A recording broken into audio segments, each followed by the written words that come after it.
सभी को जय मसीह की। आप सभी का स्वागत है। सलाम मेरे अजीजों। हाई डेस्टिनी के इस बाइबल स्टडी के सेशन में आज का जो लेसन है वो है रोमियो की किताब, उसका 14 अध्याय। हमारे बीच में सिस्टर रितु जी हैं जो हमें पढ़ाएंगी, बाइबल के वचन समझाएंगी और वो हमारी मदद करेंगी थ्रू होली स्पिरिट। हम आपका स्वागत करते हैं सिस्टर। प्रभु आपको बहुत आशीष दे। बाइबल रीडिंग के लिए मैं ही इसमें बाइबल रीडिंग करूंगी और हमारे बीच में और सिस्टर्स हैं, हम उन उन सबका भी स्वागत करते हैं। Over to you. Thank you so much for coming. Thank you very much sister जी, आपके स्वागत के लिए। परमेश्वर आपको आशीष और बरकत दे। आइए हम परमेश्वर के कलाम की तरफ जो है वो जाएंगे।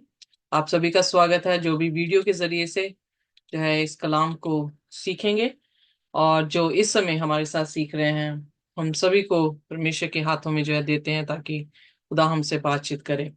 वेल, रोमियो की पत्री जो है, जो हमने 12 या 13 अध्याय तक हम पढ़ चुके हैं, और हम देख रहे हैं कि रोमियो की पत्री जब पौलुस लिख रहा है तो यहाँ पर वो सभी को, चाहे यहूदी हो चाहे वो यूनानी हो, उन सभी को जो है एक ही बैनर के नीचे लेकर आ रहा है।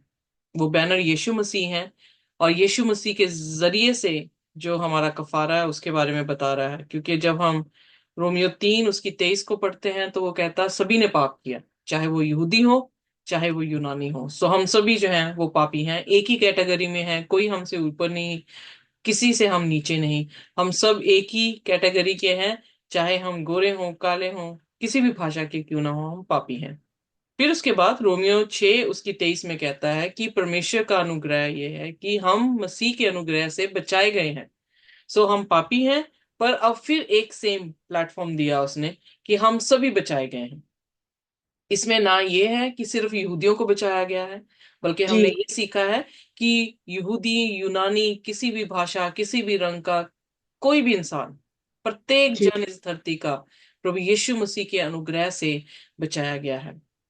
यहाँ जी पर रोमियो की पत्री में उसने दो तरह की व्यवस्था दी। एक पाप की व्यवस्था, एक उसने परमेश्वर की व्यवस्था दी। सो हम जी देखते हैं कि जो पाप की व्यवस्था है, यानी जो हमने पाप किया है, व्यवस्था तोड़ी है, उस पर, उससे हम पर जो है वो क्या आए हैं, मौत जो है वो लागू हुआ है। जी परमेश्वर की व्यवस्था हमें जिंदगी देती है, क्योंकि उसने 7वें अध्याय में परमेश्वर की व्यवस्था को 12वें वचन में पवित्र कहा है, भला कहा है, खरी कहा है। सो इसका मतलब वो ही करेक्टर हैं जो परमेश्वर के करेक्टर हैं, हम बड़ी अच्छी तरह से समझ गए। फिर वो आगे चलता है तो उसने 12वें अध्याय में अपनी देह को जीवता, भावता हुआ और पवित्र करके चढ़ाने को कहा है। और फिर हमने वो पूरा अध्याय, बहुत ही खूबसूरत था, जिसमें हमने ये पढ़ा कि एक क्रिश्चियन को किस तरह से वॉक करनी पड़ेगी। आज के टाइम पर जो गॉस्पेल प्रीच किया जा रहा है, जो क्रिश्चियन वॉक की जा रही है, उसके बिल्कुल ऑपोजिट पौलुस जो है 12 अध्याय में जिक्र करता है कि एक मसीह को किस तरह से भले काम करने हैं, हर एक से प्रेम करना है, हर एक की भलाई के कारण जो है उसको हर एक काम करना है। पर हम देखते हैं कि हमारे क्रिश्चियन वर्ल्ड में कंपटीशन है, हम एक दूसरे से बढ़कर जाना चाह रहे हैं, हम एक दूसरे को जो है लानत देते हैं ताकि हमारी मिनिस्ट्री जो है वो ज्यादा बेहतर हो।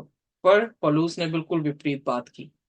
जब हम 13 अध्याय में आए तो वहां पर पौलुस जो है अधिकारियों के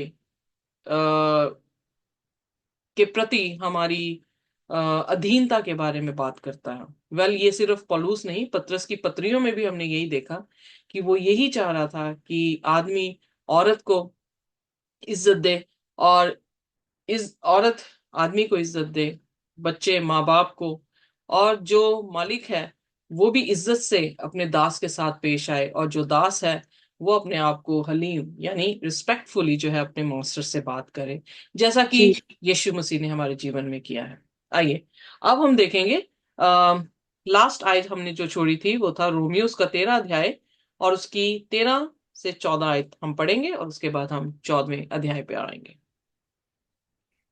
जैसा दिन को शोभा देता है वैसा ही हम सीधी चाल चले, ना कि लीला क्रीड़ा और पियक्कड़पन में, ना व्यभिचार और लुचपन में, और ना झगड़े और ढा में, वरन प्रभु यीशु मसीह को पहन लो और शरीर की अभिलाषाओं को पूरा करने का उपाय ना करो। सो इसका मतलब हम सभी पापी थे, हमें यीशु मसीह ने बचा लिया है। अब हम शरीर के काम ना करें, हम यीशु मसीह को पहन लें। यीशु मसीह को पहनना मतलब उसके फलों को ले लेना, क्योंकि जी यीशु जी। की आत्मा जो हमारे बीच में बसती है, उस आत्मा के फल क्या हैं? प्रेम, संयम, खुशी, आनंद, आई मीन टू से। और ये सारे जो 9 फल हैं पवित्र आत्मा के, जब हम यीशु मसीह को पहन लेते हैं तो वो 9 फल जो है हमारे बीच में आते हैं, यानी हमारी स्वरूप को बदल देता है, हमारी इमेज को बदलता है। आइए देखें आमीन। अब आगे रोमियो उसके 14 अध्याय में वो आगे क्या कहता है। पढ़े मेरे साथ, पहला जी वचन। जी। जी। रोमियो 14। जी। जो विश्वास में निर्बल निर्बल है, उसे अपनी संगति में ले लो, परंतु उसकी शंकाओं पर विवाद करने के लिए नहीं। एक को विश्वास है कि सब कुछ खाना उचित है, परंतु जो विश्वास में निर्बल है, वह साग पात ही खाता है। ओके, सो यहाँ पर जो है वो अब जब वो आदेश दे चुका कि हम शारीरिक कामों को छोड़कर आत्मा के काम जो करें या यीशु मसीह को ग्रहण करें, तो उसने क्या कहा?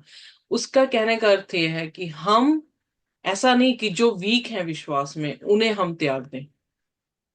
You know, welcome hmm. Those who are weak in faith. So यानी गॉस्पल जो है वो बिल्कुल ओपन रहना चाहिए। हम ऑलरेडी देख चुके हैं करंथियन की कलीसिया में भी कि उनमें जो है वो डिवीजन डल गई। और डिवीजन से क्या है, गॉस्पल जो है वो ओपन नहीं रहा, क्योंकि यहूदी हूं या मैं यूनानी हूं, इससे जो है वो क्या है, गॉस्पल जो है वो वेलकम नहीं हुआ। पर यहाँ पर वो वही चीज कह रहा है कि जो कमजोर हैं उनको भी वेलकम करें। यीशु मसीह ने एक दृष्टांत दिया और उसने भोज रखा। जो उसके गेस्ट थे जो बुलाए गए थे, उनको जब बुलाया तो उन्होंने अपने अपने बहाने लगाए। पर फिर बाइबल में लिखा कि उसने अपने दासों को भेजा और कहा कि जाओ, जाके हाईवे में जितने लंगड़े लूले हैं उन सबको घेर के लेकर आओ। सो यानी ही वेलकम्ड ऑल, जो कमजोर थे, जो विश्वास में कमजोर थे, जो अपनी सोच में कमजोर थे, जो लंगड़े थे, लूले थे, उन सबका क्या किया गया? उनको बुलावा भेजा गया। इनफैक्ट हम्म। सब आ गए। सो यहां पर भी जी किसी भी तरह की दीवार जो है वो खड़ी नहीं करनी कि ये इंसान मसीह में कमजोर है और ये इंसान मसीह में स्ट्रांग है।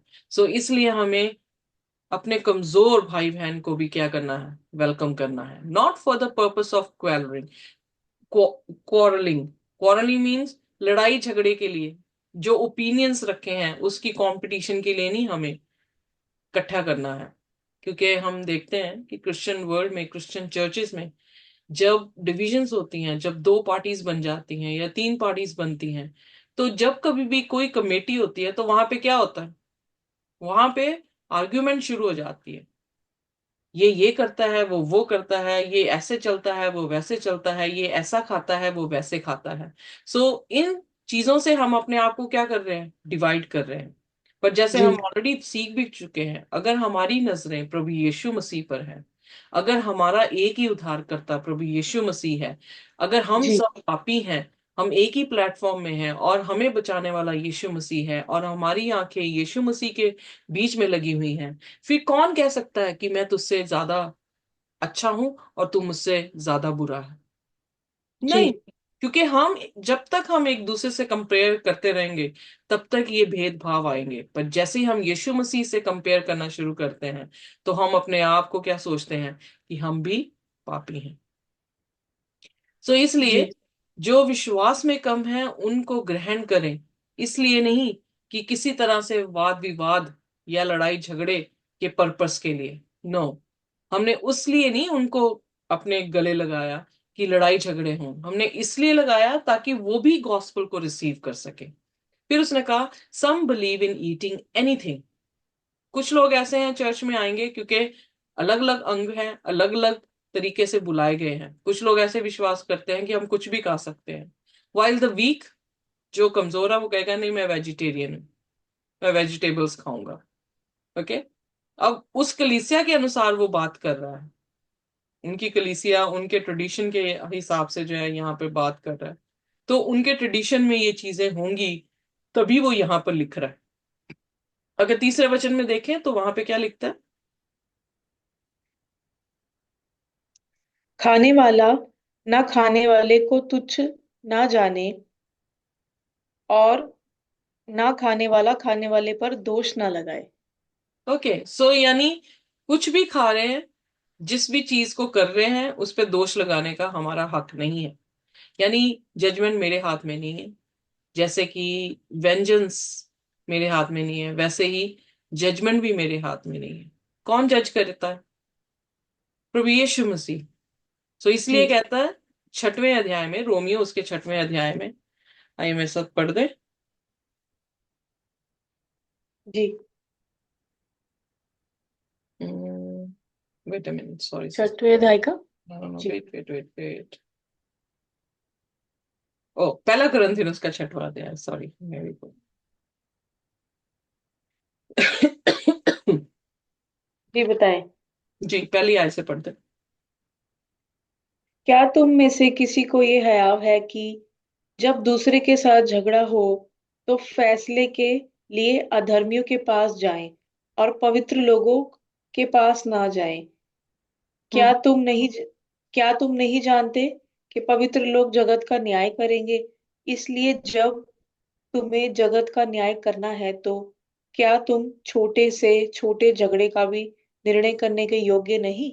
सो इसका मतलब यहाँ पर वो क्या कह रहा है कि हमें ये भी काम दिया गया है कि हम एक दिन जो है वो जजमेंट करेंगे। पर जो हमारे मसले हैं, हम उनको सही तरह से, क्योंकि कल भी हम सीख रहे थे, तो वो कह रहा था कि सोबर जजमेंट करनी हमें आनी चाहिए, कि हम सही जजमेंट जो है अपनी कर सकें। पर बकवादी बातें नहीं, कि बेफजूल किसी के ऊपर तोहमतें लगाने, बेफजूल किसी के खाने पे तोहमतें लगा देने। क्योंकि खुदा ने हम सबको, हम सभी अलग अलग हैं, अलग अलग घरों से, अलग अलग कल्चर से, अलग अलग परिवारों की बैकग्राउंड से हम आए हैं, और खुदा ने हम सबको क्या किया है? वेलकम किया है। ऐसा कुछ नहीं है कि परमेश्वर ने कोई भेद रखा है, किसी भी तरह से भेद नहीं रखा, क्योंकि उसने हम सबको जो है वो प्रेम किया है। और अगर अगर ध्यान दें यहाँ पर रोमियोस के 6 में, तो वहां पर क्या बता रहा है कि हमें छोटे छोटे मसले अपने जो है जज कर लेने चाहिए। कुरिन्थियन में कह रहा है, यहाँ पे कह रहा है कि परमेश्वर के लोग जो हैं खाने में, या खाने की बात कर रहा है, खाने के बिहाफ पर या उसके ऊपर जो है कोई भी विवाद खड़ा ना करें। पढ़ने मेरे साथ फिर एक बार तीसरा वचन, क्योंकि इंग्लिश में लिखा, for God has welcomed them. परमेश्वर ने उन सभी का स्वागत किया है।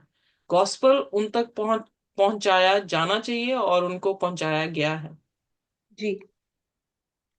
खाने वाला ना खाने वाले को तुच्छ ना जाने, और ना खाने वाला खाने वाले पर दोष ना लगाए, क्योंकि परमेश्वर ने उसे ग्रहण किया है। एग्जैक्टली, सो इसलिए कोई भी जाति अपने आप को डिस्टिंक्ट ना सोचे, अपने आप को दूसरे से बड़ा ना सोचे, और किसी भी तरीके से गॉस्पल को खराब ना करें, क्योंकि जी। गॉस्पल में क्या है? शांति, जी। लड़ाई झगड़ा नहीं है।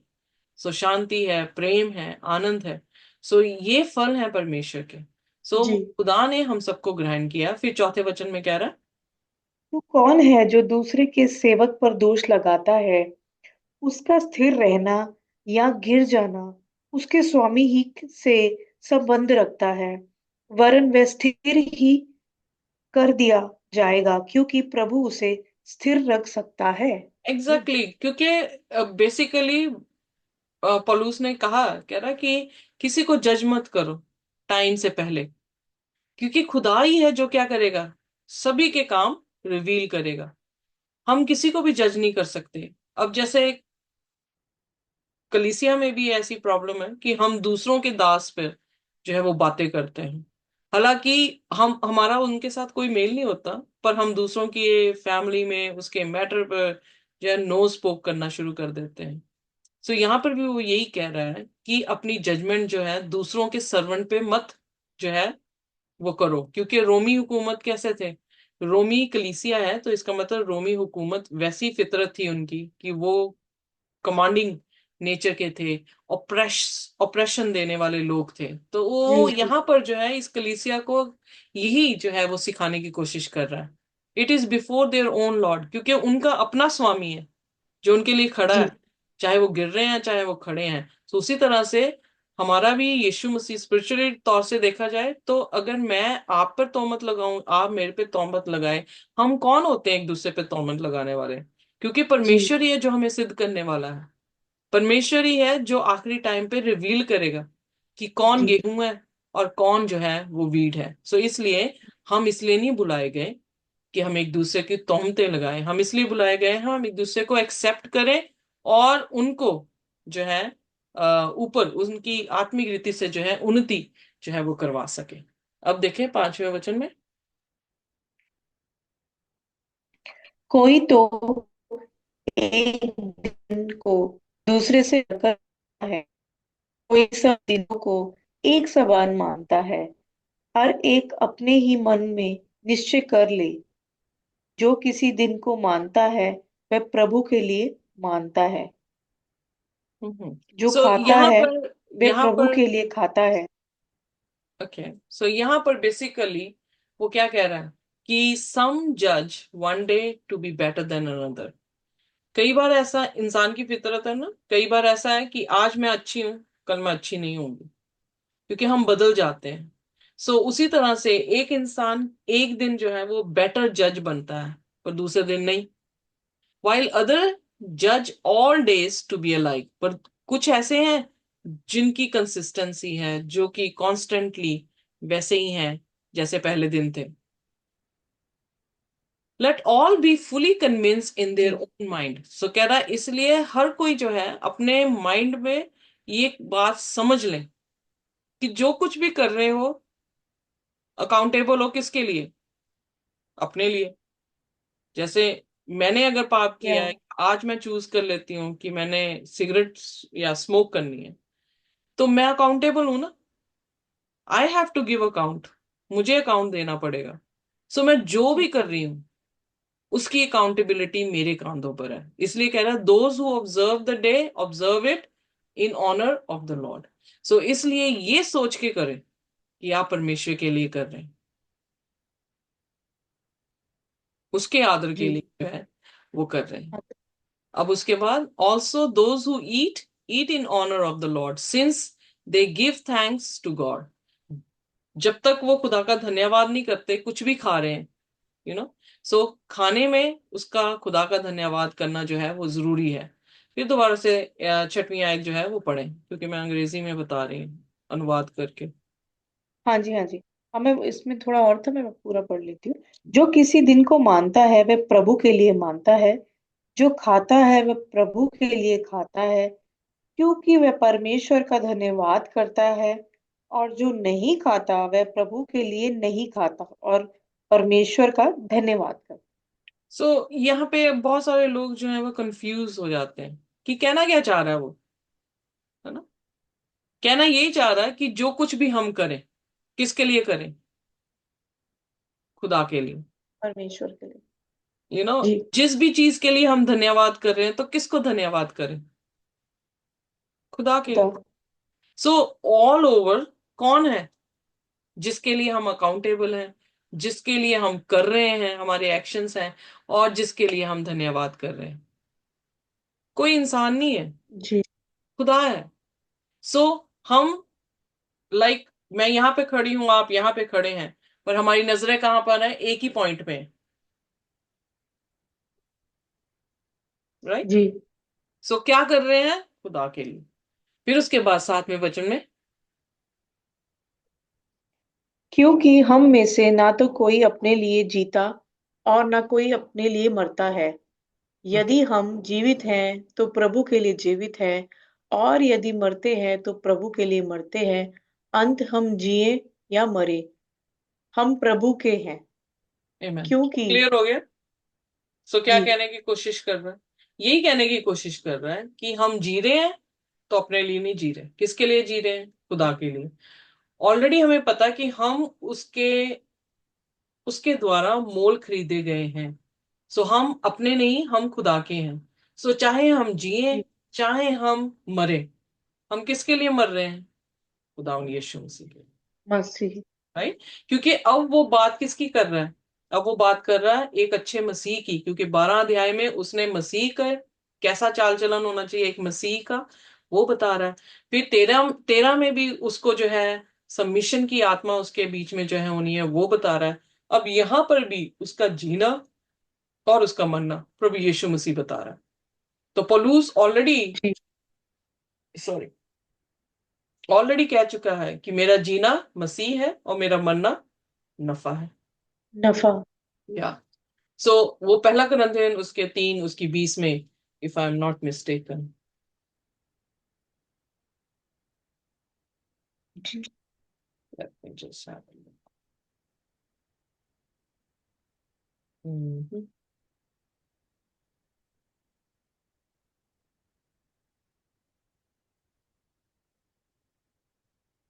No, no, wait a minute. I forgot the verse.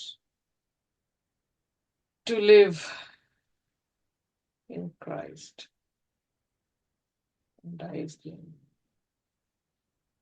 Okay sorry, Philippian, Philippian उसका पहला और उसकी 21 आयत में है। फिलिपियन उसका पहला और उसकी 21 आयत में, तो वहां पे लिखता है कि मसीह में जीना, मेरा जीना मसीह में और मेरा मरना जो है वो नफा है। यानी मैं किसी भी हालत में रहूं तो मैं किस में हूं? यीशु मसीह में। हम्म। आपने खोला है, जी। पढ़ेंगे आप? ओके, पढ़ दें सिस्टर जी। फिलिपियो। उसका पहला उसकी 21 आयत। जी। क्योंकि मेरे लिए जीवित रहना मसीह है और मर जाना लाभ है। एग्जैक्टली। सो वो जी भी रहा है तो यीशु मसीह में, अगर यीशु मसीह में मरता भी है तब भी वो जिएगा किसमें? यीशु में।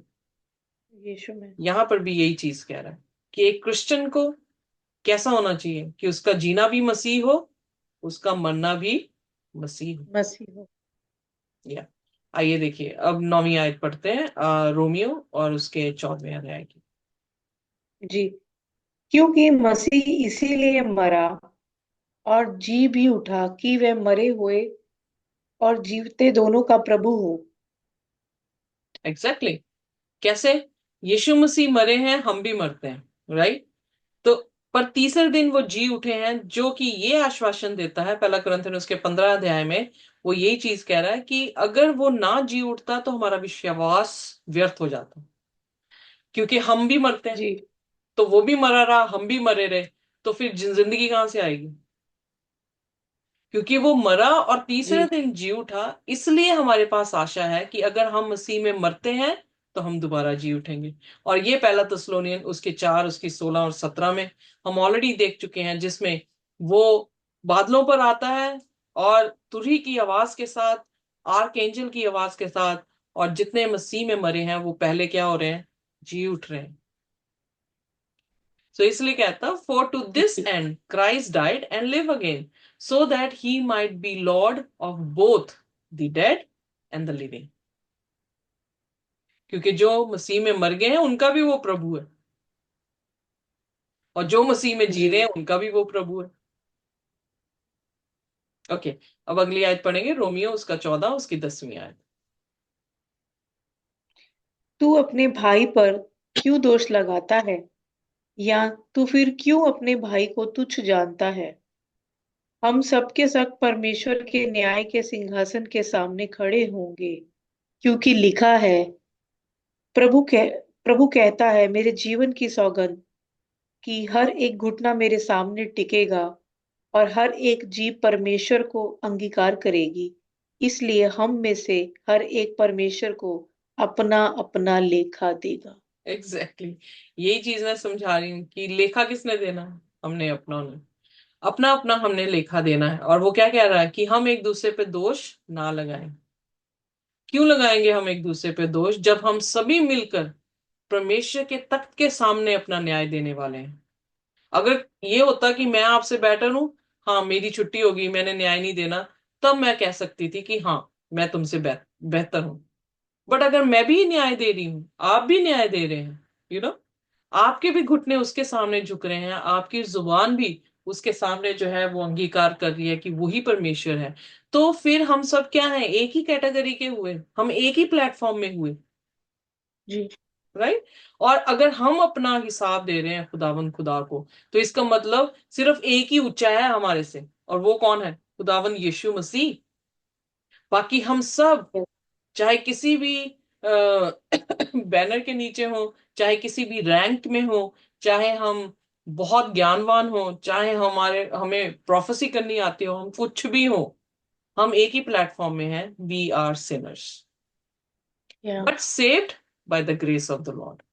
हम परमेश्वर के अनुग्रह से जो है वो बचाए हुए लोग हैं। आइए देखिए। आमीन। आमीन। 13वीं आयत अब पढ़ते अतः हैं। अपने भाई के पतन का कारण मत बनो। अंत आगे को हम एक दूसरे पर दोष ना लगाएं, पर तुम ये ठान लो कि कोई अपने भाई के सामने ठेस या ठोकर खाने का कारण ना रखे। यहाँ पर जो है कलीसिया स्थापित हो गई है। कलीसिया को उसने सिमिलर प्लेटफॉर्म में रख दिया, हर जाति को एक ही प्लेटफॉर्म में रख दिया कि हम सिनर हैं, हम यीशु मसीह के अनुग्रह से बचाए गए हैं। अब यीशु मसीह जीता है और हम जो है पाप में मर गए हैं। पाप मर गया है, यीशु मसीह जी रहा है, तो हमारे जिंदगी में जो है वो फल आने वाले हैं, आने जो है वो जरूरी है। फिर उसके बाद यहाँ पर वो यही चीज दोबारा से मतलब कंटिन्यूस ऐसी बातें कर रहा है, और करते करते यहाँ पर आया है कि हम एक दूसरे का क्या करें, जजमेंट ना करें, एक दूसरे के लिए गिरने का कारण जो है वो ना बने, और यीशु मसीह में हम सब क्या रहें, पवित्र रहें। आइए जी। 14वीं आयत देखते हैं। मैं जानता हूँ और प्रभु यीशु मसीह में मुझे निश्चय हुआ है कि कोई वस्तु अपने आप से अशुद्ध नहीं, परंतु जो उसको अशुद्ध समझता है उसके लिए अशुद्ध है। ओके, सो यहाँ पर जो है अब एक और थोड़ा सा ट्विस्ट किया उसने यहाँ पर। उसने कहा कि हर चीज जो है वो अशुद्ध नहीं है, पर अगर कोई किसी चीज को अशुद्ध समझता है तो वो अशुद्ध है। ओके, अब इसका मतलब क्या है, क्या कहने की कोशिश कर रहा है? आइए आगे पढ़ते हैं 15वीं आयत में। यदि तेरा भाई तेरे भोजन के कारण उदास होता है, तो फिर तू प्रेम की रीति से नहीं चलता, जिसके लिए मसीह मरा, उसको तू अपने भोजन के द्वारा नष्ट न कर। ओके, सो यहाँ इसका मतलब कि हमारा जो भी एक्शंस हैं, हमारे जो भी काम हैं, उसके साथ जो है हम अपने भाई के लिए क्या हो, ठोकर का कारण जो है वो ना बने। क्योंकि हमारा भाई हमारे कामों को देखकर शायद टूट जाए, शायद उदास हो जाए, खुदा के घर को छोड़ के चला जाए। सो इसलिए अपने कामों को राइट रखें, ताकि किसी भी तरह से रियून ना हो, किसी भी तरह से जिंदगी जो है वो तबाह ना हो। क्योंकि याद रखें कि यीशु मसीह उसके लिए भी मरा है और मेरे लिए भी, यानी सेंसिटिविटी दिखा रहा है यहाँ पर। जब हम कलीसिया में अलग अलग जगहों से, अलग अलग कल्चर्स के साथ मल्टी एथनिक बन गए हैं, तो वो ये चाह रहा है कि हम किसी भी तरीके से एक दूसरे के दिल को ठेस ना पहुंचाएं। कई बार आप देखेंगे जो अंग्रेज हैं, बताया ही जाता है, सुना यह जाता है कि जब भी कोई इंडियन उनका पड़ोसी बन जाता है तो वो घर छोड़ के चले जाते हैं, मतलब वहां पे रिहाइश अपनी खत्म कर देते हैं, इसलिए क्योंकि उनको वो लहसुन और अदरक और प्याज की जो स्मेल है वो नहीं अच्छी लगती। तो ओके। वो अपने आप को उस जगह से निकाल देते हैं, पर जिस इंसान की वजह से वो जाते हैं उनको कैसा महसूस होता होगा। Are you getting me?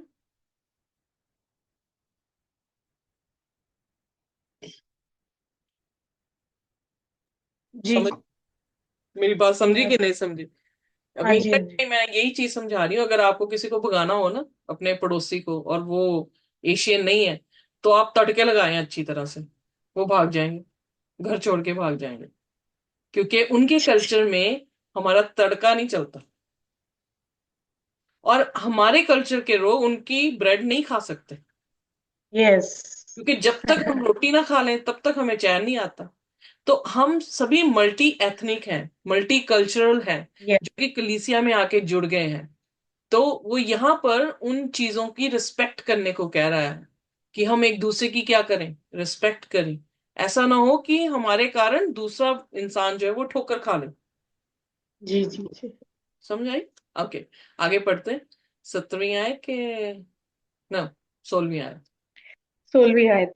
जी। अतः तुम्हारे लिए जो भला है उसकी निंदा ना होने पाए, क्योंकि परमेश्वर का राज्य खाने पीने नहीं परंतु धर्म और मेल मिलाप और वह आनंद है जो पवित्र आत्मा से होता है। एग्जैक्टली। सो यहाँ पर मल्टी एथनिक कल्चर के, कल्चर जो है वो नहीं है खुदा का, यू नो, मकसद या खुदा का राज्य। कि हम प्रोटेस्ट करें मल्टी कल्चर को, मल्टी एथनिक को, उनके खाने की मेरे खाना डिफरेंट है, ये ऐसा है वो वैसा है। पर वो क्या कह रहा है? खुदा का राज्य धार्मिकता है, सही काम, शांति है, किसी तरह से वाद विवाद नहीं है। खुदा का राज्य आनंद है कि हम एक दूसरे को एक्सेप्ट करते हैं जैसे भी वो हैं। ओके। अब जब इंग्लैंड में है, इंग्लैंड इज मल्टी एथनिक, हमारे में भी एथनिक है बट हम सभी इंडियंस हैं। पर यहाँ पर है अलग अलग देशों से लोग जो है वो आए हैं, अलग अलग कल्चर से आए हैं, उनका खाना अलग है, उनका पहनना अलग है, उनका एक्सेंट भी जो है वो अलग है, उनकी भाषा भी जो है वो अलग है। बट यहाँ पर प्रमोट क्या किया जाता है कि हर कोई एक दूसरे की इज्जत करे, एक्सेप्ट करे, अपने आप को फ्लेक्सिबल रखें, ताकि उनके कल्चर में आप उस कल्चर को समझें, ताकि आप उनकी डिफरेंसेस को जो है एक्सेप्ट कर सकें। सो वही यहाँ पर कह रहा है कि खुदा का राज्य जो है वो खाने पीने का नहीं है। खुदा का राज्य किसका राज्य है? धार्मिकता का, पवित्रताई का, यानी शांति का, पवित्र आत्मा में जो आनंद है, यानी फलों की बात कर रहा है, यू नो, जी कि यीशु मसीह के फल, फलों का राज्य है। सो हमें किस तरह के स्वरूप में आना है? यीशु मसीह के। अगर यीशु मसीह ने लंगड़े लूलों को एक्सेप्ट कर लिया, अगर यहाँ पे भी वो कह रहा है कि खुदा ने सबको वेलकम किया है, तो फिर हम कौन होते हैं उनको रिजेक्ट करने वाले? किंगडम किसकी है, हमारी कि खुदा की? खुदा की। एग्जैक्टली। जब खुदा ने एक्सेप्ट कर लिया, तो हम कौन होते हैं कि हम रिजेक्ट कर दें? फिर उसके बाद 18वें वचन में, जो कोई इस रीति से मसीह की सेवा करता है वह परमेश्वर को भाता है और मनुष्यों में ग्रहण योग्य ठहरता है। इसलिए हम उन बातों में लगे रहें जिनसे मेल मिलाप और एक दूसरे का सुधार हो। Exactly exactly. अब समझ आ रहा है कि वो किस पॉइंट पे लेकर आ रहा है। ये सारी बातें उसने क्यों कही? ताकि वो इसी पॉइंट में लेकर आए हम सबको, कि खुदा ऐसे लोगों को जो है वो पसंद करता है जो क्या करें, मेल मिलाप रखते हैं, जो शांति बना के रखने की जो है वो कोशिश करते हैं। खुदा उनको एक्सेप्ट करता है, और इंसान भी उन्हें एक्सेप्ट करते हैं। आयु विद मी की कल्चर डिफरेंसेस को एक्सेप्ट करना। अब बहुत सारे लोग ये सोचते हैं कि हम, जैसे मैं डिफरेंट कल्चर के लोगों के बीच में जो हूँ वो काम करती हूँ। वेल, उनके कल्चर में है कि वो पब में जाते हैं, वो पजामा पार्टीज करते हैं, वो वाइन पीते हैं, उनकी हर एक पार्टी में जो है वो वाइन है। अब मेरा प्रश्न ये उठता है कि अगर मुझे मेल मिलाप करना है, अगर मुझे उनके कल्चर को एक्सेप्ट करना है जैसे वो हैं, तो क्या मुझे भी वाइन पी लेनी चाहिए? उनके कल्चर में है कि आ, उनको महसूस नहीं होता कि वो अपने पार्टनर्स चेंज कर रहे हैं। अगर उनके कल्चर में है ऐसा, तो क्या मुझे भी ऐसा ही कल्चर ले लेना चाहिए? क्या ये कहने की कोशिश कर रहा है यहाँ पर पॉलूस?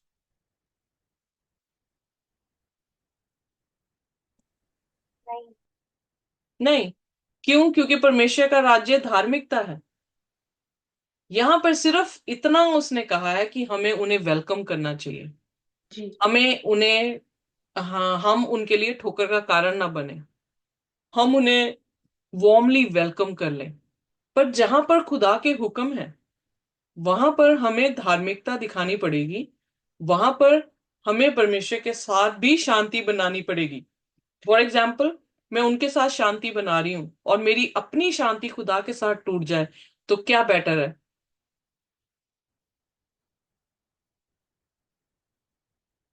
खुदा के साथ शांति बना के रखूं कि लोगों के साथ? खुदा के साथ। एग्जैक्टली। सो यहां पर हमें जो है अपनी जजमेंट जो है सोबर कर लेनी पड़ेगी, कि अगर मेरे साथ वाले लोग मुझे खुदा के हुक्म से अलग कर रहे हैं, तो मुझे उनको थोड़ा डिस्टेंस में रखकर खुदा के साथ वफादारी करनी पड़ेगी। अगर खुदा के साथ ही वॉर कर ली मैंने, तो मेरे पास जॉय नहीं रहा, ना राइचियसनेस रही, तो इसका मतलब खुदा की किंगडम नहीं रही। सो मुझे डिस्टिंक्ट रहना पड़ेगा। किसके कारण? ये नहीं कि मैं अपने भाई से या अपनी बहन से प्रेम नहीं करती, मैं डिस्टिंक्ट इसलिए हूं कि मैं खुदा से नहीं तोड़ना चाह रही। Are you with me? जी। सो यहाँ पर वही चीज कहने की कोशिश कर रहा है, कलीसिया बन गई है, अब कैसे बिहेव करना है कलीसिया में होते हुए। आइए देखिए उसकी अगली आयत जो है, 19 आयत जो है वो पढ़ेंगे। इसलिए हम उन बातों में लगे रहें जिनसे मेल मिलाप और एक दूसरे का सुधार हो। या आगे पढ़ो। भोजन के भोजन के लिए परमेश्वर का काम ना बिगाड़। सब कुछ शुद्ध तो है, परंतु उस मनुष्य के लिए बुरा है जिसको उसके भोजन से ठोकर लगती है। हम्म।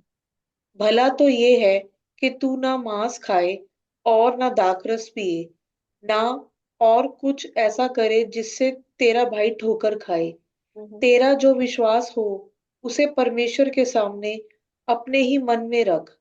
धन्य है वह जो उस बात में जिसे वह ठीक समझता है अपने आप को दोषी नहीं ठहराता। हम्म। परंतु जो संदेह कर के खाता है वह दंड के योग्य ठहर चुका, क्योंकि वह विश्वास से नहीं खाता, और जो कुछ विश्वास से नहीं वह पाप है। ओके, सो अब पाप की परिभाषा भी दी, कि जो कुछ विश्वास से नहीं है वो क्या है? पाप है। अब एक 20 आयत से शुरू करेंगे। उसने कहा, do not for the sake of food destroy the work of God. यानी अपने जी। खानों के कारण जो है वो खुदा के उस बड़े प्लान को ना खराब करें, जी। जो प्लान उसने अपनी जान दे के बनाया है। उसने सबको बुलाया है। ओके। सो यहां पर कोई डिवीजन ना हो कि तेरा खाना ये तो तेरा खाना वो। ठीक है। फिर उसके बाद उसने कहा कि एवरीथिंग इज इंडीड क्लीन। अब इसका मतलब ये नहीं है कि हम जो है वो सूअर का मीट खा लें तो खुदा ने कह दिया कि वो भी क्लीन है। राइट। सो हर चीज पवित्र है, क्योंकि जब पतरस को भी ख्वाब आया तो उसे क्या कहा गया? अनक्लीन एनिमल्स खाने को। तो उसने कहा कि मैंने तो कभी नहीं खाया। तो जब परमेश्वर ने उसे ये बात समझाई कि वो क्या कह रहा है, तो वो अनक्लीन अन्य जातियों को दिखाया जा रहा था। सो इसलिए यहां पर जब वो कह रहा है कि सब कुछ क्लीन है, क्लीन कैसे हुए हैं? यीशु मसीह के लहू से। तो जी। इसलिए किसी भी भाई या बहन को ठोकर का कारण जो है वो तुम ना बनना। जी। क्योंकि हम सभी ग्रहण होते हैं यीशु मसीह के, पर डिवीजन कैसे आती है चर्च में? कि तू ऐसा नहीं है, तू वैसा नहीं है, तूने ऐसे नहीं किया, तूने वैसे नहीं किया, है ना? तो जो चीजें क्या कहते हैं, फायदे की नहीं है, उन चीजों के ऊपर हम अपनी तवज्जो लेकर आ रहे हैं। ठीक। पर जो चीजें फायदे की हैं उनको छोड़ दिया। हम्म। शैतान शुरू से वही स्ट्रेटेजी यूज कर रहा है जो आज हमारे टाइम में यूज कर रहा है, जैसे कि हम ऑलरेडी डिस्कस भी कर रहे थे, कि इसराइल पे क्यों नजरें लगाई हुई हैं। अगर इसराइल को ही अपना मतलब मूलधन मान रहे हैं हम, तो फिर उनकी ट्रेडिशन को क्यों नहीं? हाँ, है बिल्कुल। ना? सो जी। बेफजूल बातें जो हैं वो हो रही हैं, पर जो मेन चीज है कि गॉस्पल, यीशु का सुसमाचार लोगों तक जो पहुंचना चाहिए उसको रोक दे रहे, उसका जी। प्रचार नहीं कर रहे।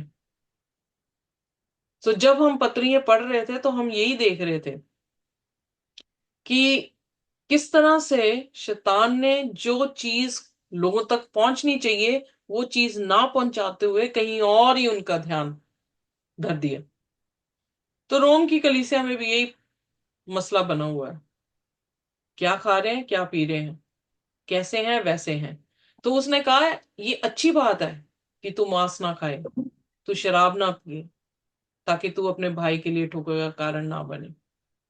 पर फिर वो कह रहा the faith that you have, जो विश्वास तेरे पास have as your own conviction before God. तेरा नाता परमेश्वर के साथ, राइट, तेरा विश्वास है खुदा के साथ है। बट जी कहता धन्य है वह who have no reason to condemn themselves. मैं धन्य होंगी या मैं हाईली फेवर्ड होंगी अगर मेरा दिल मुझे कंडेम ना करे। अगर मेरे एक्शन से किसी को दुख लगा तो मैं दिन रात कंडेम हुई हूं कि हो कहने की बात कुछ और थी, कुछ और बन गया। सो जब मैं कंडेम हो रही हूं तो मैं चैन से नहीं थी। I was not in peace with God and peace with my sister. So क्या हुआ, उस चीज को मुझे क्या करना है, ओवरकम करना है। और वो जी कैसे करूंगी मैं, जब मैं म्यूचुअल अंडरस्टैंडिंग में, जब मैं अपनी बात को सही तरीके से जो हूं दूसरों के सामने रखूंगी, तो क्या होगा, हमारा रिलेशनशिप दोबारा बिल्ड हो जाएगा। तो ये कौन करता है, खुदा का आत्मा ही करता है। नहीं तो मेरे पास क्या समझ है, कोई भी समझ नहीं। जी तो इसलिए कहता blessed are those who have no reason to condemn themselves because of what they approve, जो उन्होंने किया है। ओके। सो कई तो ऐसी कॉन्शियस हैं दुनिया में जो गलत भी करते हैं, उनको लगता ही नहीं कि वो गलत है, या क्योंकि वो इतने हार्ड हार्टेडनेस हो चुके हैं कि उन्हें समझ ही नहीं आती है। पर कुछ ऐसे हैं जो खुदा के लोग हैं जिनको महसूस होता है कि कुछ गलत हुआ, और ये खुदा की आत्मा ही है कि जो हमें दोबारा से एक दूसरे के साथ जोड़ती है। So that's a good part कि खुदा का प्रेम हमारे बीच में है। फिर 23 आयत में कह रहा है but those who have doubt are condemned if they eat. अगर वो खाते हैं और उनको शंका है तो वो पक्का ही कंडेम होंगे, राइट। क्योंकि जी एक तो आपकी कॉन्शियस, आपके विवेक ने ही आपको कंडेम कर दिया, तो जी डेफिनेटली कंडेम हो जाएंगे आप। Because they do not act from faith, विश्वास से नहीं एक्ट कर रहे हैं। फिर जी कौन सी चीज से एक्ट कर रहे हैं, इसका मतलब समथिंग इज रॉन्ग। डाउटेड हाँ। तो डाउट जो है वो खुदा का नहीं है ना आत्मा, जी विश्वास खुदा का आत्मा है। तो कुछ गड़बड़ है। पर अब देखेंगे कि अगले चैप्टर में वो जो है इसके बारे में आगे कैसे इस चीज को जो है वो लेकर जाता है। सो पर यहाँ पर एक चीज तो मुझे मुझे भी सीखने को मिली कि जो विश्वास से ना हो वो क्या है, पाप है। पाप है जी तो अगर हम परमेश्वर पर विश्वास नहीं करते और बिना विश्वास के चलने की कोशिश करते हैं तो वो भी एक तरह से क्या कर रहे हैं, हम पाप कर रहे पाप कर रहे हैं हैं, राइट। हमने 15 अध्याय पढ़ा। 16वें अध्याय में फिर वो एक एक बहन के बारे में जो है वो बात करने लग जाते हैं। बट यहां तक जो 15वें अध्याय तक है, वो यहां तक जो है वो यही समझ में आता है कि पौलुस यहाँ पर यही करने की कोशिश कर रहा है कि हम मल्टी एथनिक हैं, हमें एक दूसरे की रिस्पेक्ट करना चाहिए, एक दूसरे के अधीन रहना चाहिए। और जहां पर खुदा के हुक्म होने चाहिए वहां पे खुदा के हुक्म पहले हैं। जैसे खुदावन के दो खुदा ने, यीशु मसीह ने कहा मैं तुम्हें नई आज्ञा देता हूं, तू अपने परमेश्वर से अपने पूरे मन से प्रेम कर। दूसरी आज्ञा, तू अपने भाई से प्रेम कर। पर पहली आज्ञा दूसरी आज्ञा से पहले है, यू नो। अगर मैं अपने भाई को खुश कर रही हूँ और खुदा को नाराज कर दे रही हूँ तो फिर मेरे लिए क्या है, गलत काम हो गया।